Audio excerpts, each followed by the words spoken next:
Now guys, if you often travel short distance and mostly in the city in traffic jam, then the battery simply does not have time to charge.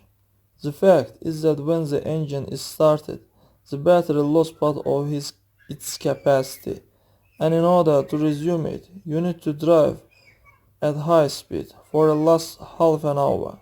Many car generators are designed in such a way that they begin to charge the battery only when the engine speed reaches 1,500. Naturally, the more powerful electrical appliance you have to switch on, rear window heating, phone charging, music amplifiers, the less voltage your battery receives. Therefore, the battery is undercharged, and thus the result of the accumulator decreases. Therefore, the more you drive a car at high speed, the more battery is charged, and the longer the battery life. That's all guys, subscribe to our channel and don't forget to put like.